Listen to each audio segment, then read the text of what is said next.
ಹಾಲು ಉತ್ಪಾದಕ ಸಹಕಾರ ಸಂಘ ವಾರ್ಷಿಕ ಸಾಮಾನ್ಯ ಸಭೆ 2023-24ನೇ ಸಾಲಿನ ಅಂದಾಜು ಸಹಕಾರ ಸಂಘದ್ದು ಲಾಭ ವಿಲೇವಾರಿ 8,25,063 ರೂಪಾಯಿ.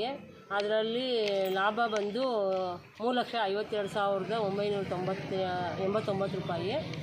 ಅದರಲ್ಲಿ ಸದಸ್ಯರಿಗೆ ಇದು ಬೋನಸ್ ಬಂದು 2.7 ಪೈಸೆ, ನೂರಕ್ಕೆ 2.7 ಪೈಸೆ ಉತ್ಪಾದಕರಿಗೆ ಬೋನಸ್ ಕೊಡ್ತಾಯಿದ್ದೀವಿ. 8,25,000 ವರ್ಷದ್ದು ಆದಾಯ. ಹಿಂದಿನ ವರ್ಷ 9 ಲಕ್ಷ ಇತ್ತು, 9,46,000 ಇತ್ತು. ಹಾಲಿನ ಮಟ್ಟ ಕಡಿಮೆ ಆಗಿದೆ. ಮೀಡಿಯಂ ಮಟ್ಟ.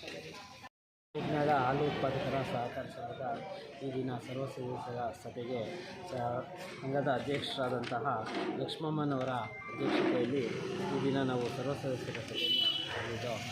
ಈ ಸಭೆಯ ಮುಖ್ಯ ಉದ್ದೇಶ ಏನಪ್ಪ ಅಂತಂದರೆ, ಈಗ ಪ್ರತಿ ಮಾಹೆಯೂ ಸಹ ಇಲ್ಲಿ ಆಡಳಿತ ಮಂಡಳಿ ಸಭೆ ಸೇರಿಸಿ ಆಡಳಿತ ಮಂಡಳಿ ಮುಂದೆಗಡೆ ಆ ಸಂಘದ ವಹಿವಾಟುಗಳು ಜಮಾ ಖರ್ಚುಗಳನ್ನ ತಿಳಿಸಲಾಗ್ತದೆ. ಆದರೆ ಈ ಒಂದು ಸಭೆಯಲ್ಲಿ ಮಾತ್ರ ಸರ್ವ ಸದಸ್ಯರ ಸಭೆಯಲ್ಲಿ ಪ್ರತಿಯೊಬ್ಬ ಸದಸ್ಯನು ಹಾಲು ಹಾಕುವಂಥವ್ರು, ಹಾಲು ಹಾಕ್ತಲೇ ಇರೋಂಥವ್ರು, ಯಾರಿಲ್ಲಿ ಸದಸ್ಯತ್ವ ಹೊಂದಿದ್ದಾರೋ ಅವರ ಪ್ರತಿಯೊಬ್ಬ ಸದಸ್ಯರನ್ನು ಸಹ ಇಲ್ಲಿ ಕರೆದು ಅವರಲ್ಲಿ ಮುಂದೆ ವಾರ್ಷಿಕ ಏನು ವಹಿವಾಟು ಹೊಂದಿದೆ ಸಂಘದ್ದು, ಹಾಲಿನಿಂದ ಬಂದಂಥ ವ್ಯಾಪಾರ ಲಾಭಗಳು ಮತ್ತು ಅದರಿಂದ ಬಂದಂಥ ಬೋನಸ್ಸು ಮತ್ತು ಸಿಬ್ಬಂದಿ ಬೋನಸ್ಗಳನ್ನು ತಿಳಿಸ್ಕೊಂಡು ಕೊಡೋ ಅಂಥದ್ದು ಸದಸ್ಯರಿಗೆ. ಮತ್ತು ಯಾವುದಾದ್ರೂ ಸಂಘದಿಂದ ಆದಂಥ ಸೌಲಭ್ಯಗಳಲ್ಲಿ ಕುಂದುಕೊರತೆಗಳ ಬಗ್ಗೆ ಚರ್ಚೆ ಮಾಡೋ ಅಂಥದ್ದು ಈ ಸಭೆ ಉದ್ದೇಶ ಆಗಿರ್ತದೆ. ಅದರಂತೆ ಈ ದಿನ ನಾಳದಲ್ಲಿ ನಮ್ಮ ವಿಸ್ತರಣಾಧಿಕಾರಿಗಳು ತಿಳಿಸಿದ್ದಾರೆ ಏನು ಅದರದ್ದು ಲಾಭ ಹೊಂದಿದೆ ಅಂತ.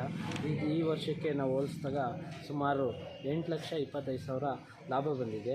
ಅದರಲ್ಲಿ ನಾವೀಗ ಸಿಬ್ಬಂದಿ ಬೋನಸ್ ಸದಸ್ಯರಿಗೆ ಬೋನಸ್ ರೂಪದಲ್ಲಿ ಪ್ರತಿ 100 ರೂಪಾಯಿ ಬಟವಾಡೆಗೆ 2.7 ಪೈಸೆ ಬೋನಸನ್ನು ಸಹ ಈ ವರ್ಷದಲ್ಲಿ ನಾವು ಬಂಡಿಗ್ನಾಳ ಸಹಕಾರ ಸಂಘದಲ್ಲಿ ನೀಡ್ತಾರೆ.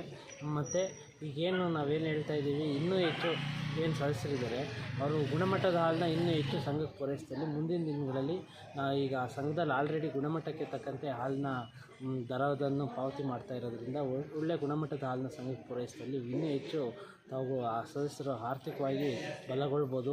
ಗುಣಮಟ್ಟದ ಹಾಲಿನ ಪೂರೈಕೆಯಿಂದ ಒಳ್ಳೆಯ ದರನ ನಾವು ಸಂಘದಿಂದ ಪಾವತಿ ಮಾಡಲಾಗ್ತಾಯಿದೆ. ಅದರಿಂದ ತಾವುಗಳು ಸಹ ಆರ್ಥಿಕವಾಗಿ ಸದಸ್ಯರು ಬಲಗೊಳ್ಳೋದ್ರ ಜೊತೆಗೆ ಸಂಘನೂ ಸಹ ಇನ್ನೂ ಎಷ್ಟು ಆರ್ಥಿಕವಾಗಿ ಬಲಗೊಳಿಸಬೇಕು ಅಂತ ಹೇಳ್ಬಿಟ್ಟು